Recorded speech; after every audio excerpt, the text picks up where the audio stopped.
Chaotic scenes in seconds.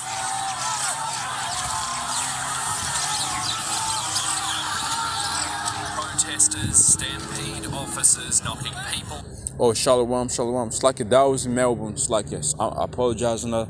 That was in Melbourne. All right, so it's like, yeah, so in our video I just did, it's like, yeah, I said Brisbane over here. No, that was actually in Melbourne. So it's like, yeah, on that one.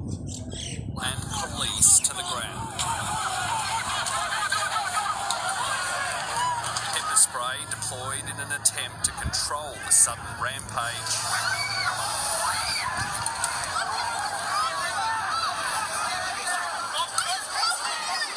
The thin blue line being tested and targeted as part of planned protests across the country.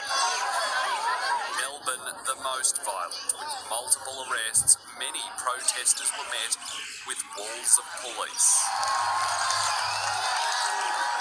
In Brisbane, at least one person was taken into custody.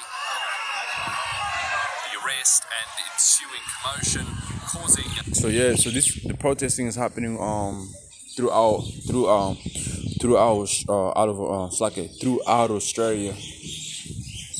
Australia. All right, so Melbourne, Sydney, and Brisbane. Some tense moments.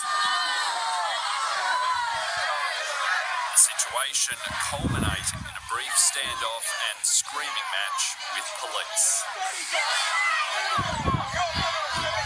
Many people in attendance were acutely aware of cameras and equally eager to avoid any violence.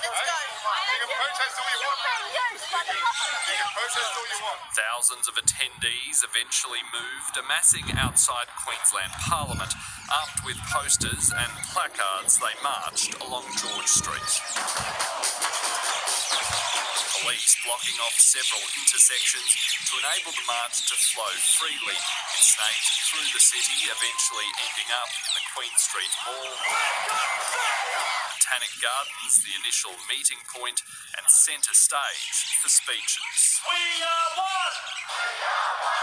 Throughout the entire event, there was endless verbal abuse. Your fault! What fake channel are you from? Hey? Overall, though, the vocal protesters seemed to resist resorting to violence. I'm here today to stand up for the rights of every Australian. Enough is enough. We've had enough. I don't believe in the vaccine. I don't think it should be mandated. There's no singular ask from protesters. Their issues include lockdowns, vaccine mandates, and media. If there was to be any common theme, though, it would undoubtedly be anger and frustration. If you're going to come out today, instead of protesting, how about lining up for vaccination instead? Given sentiments this afternoon, that prospect seems highly unlikely.